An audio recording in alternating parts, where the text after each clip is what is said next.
trabajar la iglesia latinoamericana y la iglesia norteamericana para alcanzar a los perdidos? Esa es buena pregunta. Obviamente tenemos que comenzar viéndonos todos como una sola iglesia, como la iglesia universal, la iglesia de Cristo. El problema muchas veces es que empezamos a hacer la diferencia, la división, y no estamos dispuestos a compartir nuestros recursos, porque así lo vemos, ¿verdad? La iglesia piensa, estos son mis recursos, y cuando digo iglesia me refiero a la iglesia local.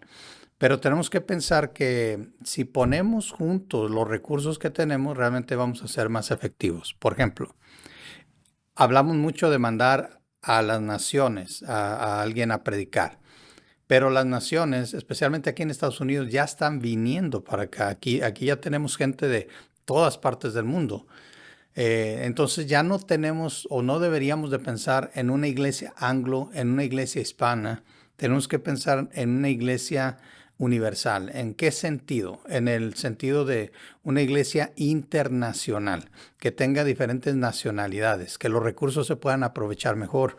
Hay edificios muy costosos, muy grandes aquí en Estados Unidos que se usan solamente unos días a la semana y algunas horas cuando se podrían aprovechar mejor. No estoy diciendo con esto que las iglesias de otras nacionalidades no tengan responsabilidad, pero es bien sabido que la iglesia norteamericana muchas veces tiene mayores recursos económicos y la iglesia latinoamericana y otras iglesias tal vez no tengan tantos recursos económicos, pero tienen los recursos humanos y la cultura y el idioma para alcanzar a las personas que vienen llegando de Latinoamérica, que todavía no han asimilado la cultura americana y que no hablan inglés.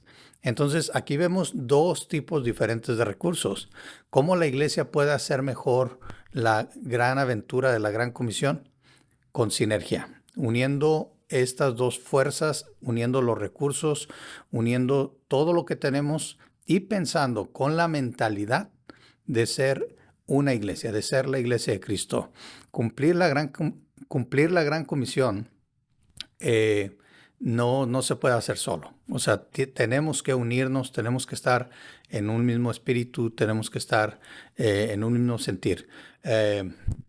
Creo que te comentaba antes acerca de, por ejemplo, en la iglesia donde yo estoy, soy uno de los pastores, llegó un pastor coreano, ¿verdad? Solicitando un lugar para una pequeña congregación coreana, ¿verdad? Que no tiene dónde reunirse, no son muchos, son 15 o 20, no recuerdo cuántos son, pero pidieron la oportunidad de poder estar ahí y tener su reunión.